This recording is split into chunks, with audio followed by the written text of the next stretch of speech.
What is going on YouTube? It is your boy Head Dog. Season finale of Week 18 wrapped up yesterday as the Arizona Cardinals take down the injury-riddled, the beaten down San Francisco 49ers 47-24. Good things and bad things. It's watered down because the Niners didn't play anyone. George Kittle played for like a quarter and a half. It was good. It was a good win by the Arizona Cardinals. To be at home in the last game this season, even though you are playing San Francisco, to sweep a division rival that has handed you your ass, the San Francisco has left a giant handprint on your ass because they've beaten you that bad in the previous years. I guess to say you swept the Niners, I guess, is cool. I'm not taking too much into it because I care more about being a healthy Niners team, because we know when a healthy Niners team, that's one of the best teams in the NFC. I almost said NL. Getting ready for baseball over here. The best in the NFC. So, yeah, it's cool we swept them. Yeah, whoop-de-doo. But one, it doesn't get us in the playoffs when we should have. Two, it doesn't really measure us against the San Francisco 49ers because Brock Purdy wasn't playing, Debo wasn't playing, some of their cornerbacks and safety weren't playing. I mean, it was essentially backups for the 49ers against a lot of the starters for the Cardinals. So, I don't want to, sound like a Debbie Downer, but, just going through this season and just, what we've experienced, especially on the offensive side of the football and what we've seen. And then we go into this game and we see rub routes. We literally see plays we have not seen since like the first game of the season, or if we've seen all year. So like there's stuff personally for me that leaves more questions than answers going into the offseason, especially in the offensive side of the football, because we saw stuff in that game yesterday that we were questioning, that we were wanting to see, that we were hoping to see when it mattered as the season went on. But before I get into that, before I get into the good and the bad of the season finale, I first of all want to obviously thank the Cardinals fans. This is my first year going to every home game, really starting this content and everything. And just, through the roller coaster, the ups and downs of the season, through the highs and the lows, the Cardinals fans there at State Farm Stadium were second to none. They were ready. I mean, it's, for them to spend their hard-earned money on another collapse, which is what we're going to get into about State Farm Stadium, it's what it is, 30-plus years of being here, 25 losing seasons, they pay the hard-earned money, and they show up, and they've been showing up. And that's what gets lost in this shit, and I don't think that the Cardinals organization understands, is that literally it was fan appreciation night at State Farm Stadium.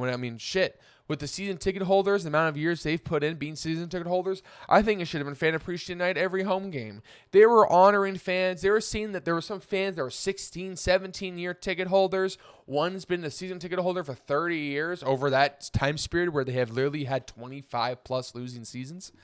Or, 30 years is probably like 22, 23 losing seasons. Imagine being a season ticket holder and seeing that many losing seasons, but continuously supporting, continuously paying this organization to be shit. It's insane to me.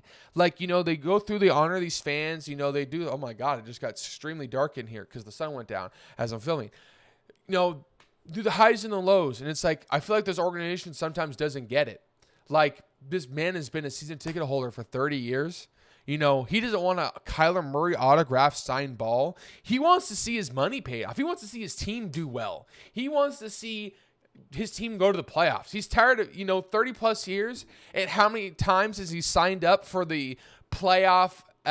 When the team makes the playoffs, you'll get your tickets and you'll get charged. How many times has he been charged for playoff tickets? Probably, 3 or 4 times in their history? It's great. These fans, this is what makes it. State Farm Stadium is one of them. It's such a great venue, such a great stadium. It sucked leaving. It sucked getting there and knowing this is going to be the last game of the season, again, ending in the first couple weeks of January, while I'll know 2 other teams play their Super Bowl in our home stadium a couple years ago, while our team is sitting on their ass, picking their noses, not getting any better. You know what I'm saying? It's like, and it sucks because literally State Farm Stadium's a great venue, and Cardinals fans are great fans. They're dedicated fans. You know what's funny is that, like, you know, they talk about how Arizona has no fans. Well, please tell me about the multiple 15-year-plus year season ticket holders, or plus the guy that was there for 30-year season ticket holder. I mean, there are fans, but we're gonna get to explain why there aren't fans there right now. And it was highlighted in this last game. The offense puts up 47 points, albeit against a depleted, injury-riddled team that's starting their rookies, backups, or practice squad players. But why do they do that only against teams like that? When they did against the Rams in week 2, when they were starting freaking tackles at centers, freaking linebackers and D tackles, like they're literally starting people in different positions because they needed to fill a team. They were that injury-riddled in week 2. And look where the Rams are. The Rams are in the fucking playoffs. But look at that. You do that. You show these plays. You get Greg Dortch involved. You create separation in these routes and in these plays that we have not seen all year long. And then when it doesn't matter, when you shit the bed already, when there's no pressure, when you can just let loose because y'all put up another losing fucking season in the NFL. Oh, now Kyler Murray can throw for 4 touchdowns. Now Drew Petzing looks like he can call a good passing offense, get players open through separation, through route running, and combination and route combos. Like, really? Are we serious? Like, where the fuck was this when it mattered most? Where was, I don't know, 4 touchdowns in a big game against Seattle, or when we needed it against Minnesota? Shit, could you even get 2 passing touchdowns against Minnesota? No. And then that's where the frustration lies. Like, you know, I'm happy some Cardinals fans can go into the offseason feeling happy and feeling excited, but this is exactly where the team has put fans every year that started with the losing season. You get some sort of excitement, some sort of hype that builds you up for what? What has this team warranted? What has this team deserved to build up hype, a lot of hype going into this offseason? If anything, we should be a wait-and-see approach with this. Like, literally, I will say this. This is in the Arizona Diamondbacks. I have been critical of Mike Hazen before a couple times. But what has Mike Hazen continuously done? Which is hilarious because Monti gets a rolling frickin' payroll over multiple years. So he can save money, but he doesn't decide to spend it. But that money carries over and he still doesn't spend it. Mike Hazen has a fucking budget. Imagine the Cardinals on a budget, dude. Literally, Mike Hazen's on a budget. And that dude is making rosters. Remember, who's wheeling and dealing. They know how to, build up excitement. They know how to get the fan base going. You see, since Mike Hazen's been GM, especially these last few years, why have you seen attendance grow at Chase Field, especially Arizona fans continuously going back to Chase Field regularly, building up that attendance every day. Like last year has been one of the best attendances we've had in a while at Chase Field. And then it's going to be expected to be like that again this year because the team has consistent success, even though it's only a 2-year sample size. And guess what? We've criticized Ken Kendrick for not spending before, but he knows the team is on the right path. He knows his team is successful when they spend. And Ken Kendrick gave the go-ahead without hesitation for Corbin Burns. So continued success, spend the money, fans will show up again. And there are for D-backs. Look what they're doing. And they play good on the field. Yeah, they blew it when it mattered most in the last week. And yeah, it sucked to see them lose by a game. But you got to forget, we were out with Perdomo for a good half of that season. They were out with Kelly for a good part of that season. Gallen missed a few starts. So even though all these injuries, that team battled. And they barely missed it by 1 game. This Cardinals team, by the way, with a year 6 quarterback, you would see stuff going, moving along. You'd see some sort of progress. But we are literally 6-4 out of the bye week. And then we go 2-5 when our quarterback, when it mattered most, didn't do shit. But, the last game of the season against a really injury-riddled for San Francisco 49ers team, to make the fans feel good about him and the offense going to the offseason, let's put up 4 touchdowns when it doesn't matter, when it makes us 8-9, another losing season. Why should we feel good about a losing season? Wow. Yeah, we doubled our win total from 3 to 8. That's great. But guess what? It doesn't mean shit because this team was 6-4. And this is my opinion. I don't know how other people feel about this but you got to realize this. The Niners are only going to get healthier and better. the Seahawks under the one-year head coach, by the way, who dominated us, first-year head coach. Seems like they're both farther along than us. Seahawks will get better. They literally just fired their offensive coordinator. So they body us this season, go 2-0, and yet they fire their offensive coordinator because he wasn't good enough. But they're going to get better in the offseason. They're going to re-sign Ernest Jones. Leonard Williams is going to probably, I don't know if they're going to, I don't know if he's up this year or he's another year or what. But if he's a free agent, they're going to try to repay his ass. So then Seahawks are going to get better. The Niners are going to get healthy and better. And by the way, last time I checked, I don't think Sean McVay's retiring anytime soon. So the Rams will be better and they'll be competitive. So in the winnable year, when the team had a year where they say they should have won it every other year, but they had it in their hands, 6-4. Kyler did all the talking about how he loves to play in these games in December and November, December, and January. And once again, they shit the bed in November, December. Again, the 6th straight year. In like 3 or 4 years where they just shit the bed. And not just Kyler, just as an organization, as a whole team, they just shit the bed. And then when it doesn't matter most, what happens? Kyler puts up his Heisman numbers again that made him want to draft number 1 overall. And then Drew Petzing looks like he knows how to scheme. He literally has one of the best running offenses in football, but he's been terrible at consistently scheming up the passing offense, especially when it mattered most. Against the Vikings, we couldn't get in the touchdown in the end zone worth a damn, especially the red zone. Cardinals were 1-4 in the red zone against the Rams. Seahawks twice, we couldn't score a goddamn touchdown, especially in the first game to save our life. And in the second game, literally through the 2 of the worst picks I've ever seen. And there was just no offense to help Kyler at all in any of those games. It's like no creative schemes in the red zone, nothing. So it's not all on Kyler. It's also on Drew. But then now Drew lets loose, show those are the plays you run. Yeah, cool. It's great to see Dortch go off, but really it's frustrating because where the fuck was that against Seattle, against Minnesota, against Carolina even? What the fuck? Where that wasn't even against Carolina.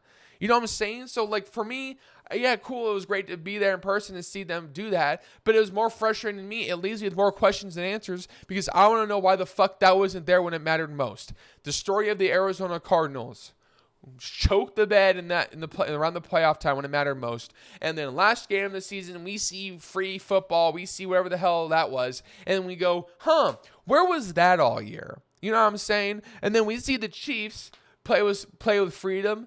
Yeah, they've been inconsistent. Yeah, you could argue that they probably shouldn't be 14, 15, whatever. They only have 1 loss or 2 losses or whatever, But they are still able to play free. They're able to play their brand of football. I don't see Mahomes' ass tightening when they know they could be the first team ever to have a three-peat. I don't see Travis Kelce out there looking like an old man. He looked like it for 2 or 3 games, and then when the playoffs are coming around, they just switched it on.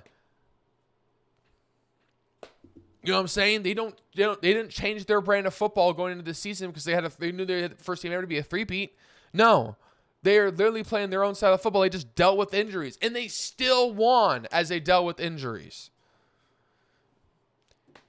I'm not asking the Arizona Cardinals to be Kansas City, but is it possible this Cardinals team could be a 10-win team every year and then make the playoffs maybe once every 2 or 3 years? Because then this is where we get into it. State Farm Stadium. It's such a great venue, like I said. Cardinal fans show up. But the difference between right now, Chase Field, and then State Farm Stadium, the attendance is growing for Chase Field. And then State Farm Stadium, you see the same thing. Cardinals fans kind of show up. Season ticket holders who have been up there for a long time continue to sell their seats. And then Wave fans continue to dominate State Farm Stadium. Yes, because, it's a transplant city. Yes, that's true. There's a lot of people here. But it's also really easy to travel to. It's not the most expensive destination on the U.S. So, hotels, planes, and stuff like that. This, to other places in the U.S., I'm not saying it is. But according to other places you could travel to, Arizona's not the most expensive. So, but also, like I said, transplant city. But also, there's a lot of Cardinals fans here. You were sitting there, you would have heard all the long time season ticket holders that were in attendance. And a bunch of other fans that showed up in that game too. Yeah, there's a lot of Niners fans, but there's a good amount of Cardinals fans too. But that's the problem, is that this team continuously puts up losing seasons, And then they try to come out and tell us at the beginning of the season, don't sell your season tickets, because you're not going to want to miss what happened this year. Well, I bet you the season ticket holders that have been selling are happy they missed out on that blow up, another blow up in the second half of the season. And it's like, if you guys just showed consistency, like literally you should have been, like what Kyler said, you should be playing next week. You should be playing next week because guess what? You could put up 9-10 wins next year, but that won't get you in the playoffs. May not even get you in the wild card because the teams in your division are going to get better. And then, I'm sorry, did you see what the NFC North looked like this year? That could be the same result next year because that division's a gauntlet. That's why whoever takes the Bears job, I pray for them because you're going into the division with the Packers, the Lions, and the Vikings. I bet you next year it's going to be the same. I bet you next year it's going to be the same thing with the NFC North. I bet you they'll have at least 2 teams in the playoffs, and 2 of them will take up the first or second seed, and then the other one will take up the wild card. I bet you that's what's going to happen. So, and then there's other teams in the NFC that's going to battle with you as well that could be better than you. You know what I'm saying? So, this was the year to do it. This was the year to kickstart that momentum to get to activate, the Valley because Arizona State did it so well, this year. So congrats to them. But if you wanted to continue, if you really wanted momentum, Jonathan Gannon doesn't believe in momentum. If the Cardinals really wanted to carry momentum into next year, they would have made the fucking playoffs. They would have made the playoffs. There's no such, you cannot call momentum when you guys come out of the bye week, suck, go 2-5 during the bye week, and you win a beatable Niners team that you should have beaten. Like you should have beaten the Panthers, like you did against the Rams in week 2, when they had no players available. And when their better players, who was active, only was able to play a quarter and a half, and their top running back at the time got injured in the first quarter. And Juwan Jennings, their best wide receiver, gets ejected in the first half. Or was that might have been the first quarter too. No, it was like early second quarter. Early second quarter, you know what I'm saying? Like, you're expected to do well against these teams. Like, why should we be excited about you winning against teams you should beat? Like, woo, wow. Like, imagine if New England was in week 18 and we had that game in week 18 like we did a couple weeks ago. Ooh, wow, we beat New England. Wow, we should feel really good about going into next year, 8-9, and we beat New England. But what? I'm sorry. Like, cool, it was great to see that game, but I need to wait and see approach because Monti Ossenfort last off free agency was a shit show. Wow, Sean Murphy-Bunting had finally his good game. Again, Murphy-Bunting, there's 18 weeks in a season, but he waits till the last week of the season to finally show some sort of good quarterback play. Yeah, so he's still a bust. That was a waste of money. Both the defensive tackles that he signed in free agency were a bust. The best signing he had was Mack Wilson Sr. That was the best signing. So I'm not going to be excited if that's what I'm not going to build up false excitement, like get myself built up like on hope, like feel good, and then go into the free agency and see what they do. And it's the same thing as last year. I need to see it in order to be excited. Because so far we've seen the same thing over 3 years, 2 or 3 years as Monty's been as GM. Cool, they doubled the win total, but we saw another collapse based on the Cardinals organization history. Wow, great, another collapse. We saw inconsistent quarterback and offensive play, same. And then another losing season. So it's like, if I need to see you spend the money and actually bolster this defensive line. I mean, we'll make an end of year review video as well. But there's just, for me, yeah, it was great to see us win. Yeah, it was cool to sweep the 49ers. But I'm not going to get excited until I see a reason to be excited. Because I'm tired. I'm tired of now it'd be the 26th losing season in Arizona Cardinals franchise history. I'm tired. I'm tired of being excited, of thinking that there's hope on the light at the end of the tunnel, and then during that tunnel, it starts caving in. Oh, the free agency sucked. We drafted a tight end in the 3rd round and we don't need it. And then by the time I get to the end of the cave, it was just a light that was hanging from the end while it says dead end on the wall. So there is no light at the end of the tunnel. It was just a reflection from a light hanging from the ceiling in the cave. And there's a wall. There's just a wall and it says dead end on it. Right now there is no light at the end of the tunnel because we haven't seen it yet. We haven't seen Monti spend it. We haven't seen him.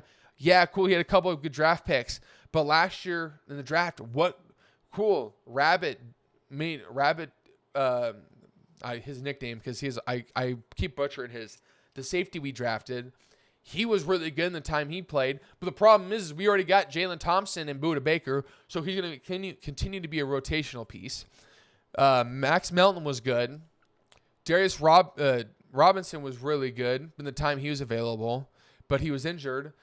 But again, Tip Ryan in the third round, was that necessary? Isaiah Adams, he had to play, but that was because of injury. I mean, he played all right. So it's like the development also needs to take another step in these rookies. Because Paris Johnson was good. He was great. But off the top of my head, I'm trying to remember the rest of that draft class and see, like, B.J. Ojulari hasn't made an impact yet. Yeah, he's been injured a lot, but B.J. Ojulari has yet to make an impact on this team. So, the development of the draft prospects needs to take a step in this offseason. The offense needs to take a step. I mean, Drew Petzing, there's reports as I'm making this video that the Chicago Bears requested an interview with him. Honestly, I hope he gets that job. I mean, if they get it, I feel really bad for Bears fans because you know what you're getting into. But I really hope he takes that job because it kind of saves us from having to really question and then contemplate what next season is going to look like offensively. Because for the last few weeks, we wanted Drew Petzing fired. I still want him fired because it's bullshit that when the playoffs are, when it's on the line, when it matters most, you run those bullshit plays. You run a stupid wide receiver sweep jet pass from Michael Wilson on a third down and long. But yeah, in a game that didn't matter most, you can somehow draw up a route combo play where Greg Dortch is wide open in a 5-yard out route, and he can get a first down on a third and long. Or you could run a rub route, and Marvin Harrison Jr. is wide open in the end zone. But Kyler Murray didn't hit him. I don't know. That's one thing. Like, one of the plays that I remember watching live, literally a beautiful route combination, a rub route. Marvin Harrison Jr. is open on a fade route, and somehow Kyler doesn't even fucking see him. But like that route combination, where the fuck was that against Seattle? Where the fuck was that against Minnesota? Where was that against Carolina? These are the same questions that were asked during that game. Where was this against them? Where was this against that team? Where is this when it mattered most? Because that's going to continually be the conversation going into the offseason. So, I hope he takes the offense. I hope they hire him as head coach because I don't want him as our offensive coordinator next year. I mean, in terms of Kyler Murray, yeah, sucks. I mean, wow, thanks for putting up 4 touchdowns when it doesn't matter. Where was 1 passing touchdown against the Vikings? Where was 2 passing touchdowns against the Seahawks in Seattle? Because that would have helped us win the game, essentially, instead of that bullshit pick 6 you threw that cost us the game against Seattle. You know what I'm saying? So, for me, questions continue to be answered about Kyler Murray, but at the same time, Kyler Murray will be the quarterback next year. And personally, I'm okay with that as long as no better option presents itself. Because right now, we pick 16, which is fucking disgusting. Yeah, the outside linebacker from Georgia might be available, which I hope he is. Jalen Walker. I think that's his name. Jalen Walker. If he's somehow available, I'd love that, but I can't see him being available. I wish we had picked like 10 or 11, or 9, because an Abdul Carter or for sure a Walker would be there. So, not excited about where we're going to pick with the options that be available. We're looking at tackles and stuff like that, which is like great, I guess, but this offense doesn't need, you could probably send a tackle or a guard in free agency because we have the money to spend, goddammit. You need to bolster this defense. But again, I'm going to rant, but I'm going to do this in the offseason preview, what our roster needs to do. But, at the end of the day, it sucks leaving State Farm Stadium again in the regular season. It was so fun going there. It's such a fun stadium to go to. Cardinals fans, the energy there every game was freaking awesome. So Cardinals fans are great. Thank you all for another season. Thank you for tuning into this video.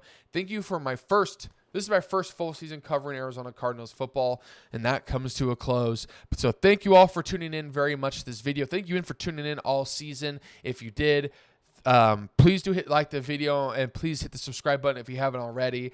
More content will obviously come this offseason. I'll be live a lot more, hopefully, if you have tuned into my live streams recently. Thank you for that. But if you have not, you want to check them out. I have done an Arizona State Dynasty, and then prior to the next day or two, maybe even tonight, as this video gets released, maybe even tonight, I might start my Arizona Cardinals franchise mode on Madden and see, the big red rebuild. See if I could take the Cardinals to the Super Bowl. But we'll have to see. Will Kyler be my quarterback? I don't know. I'll have to look at what the trade offers are.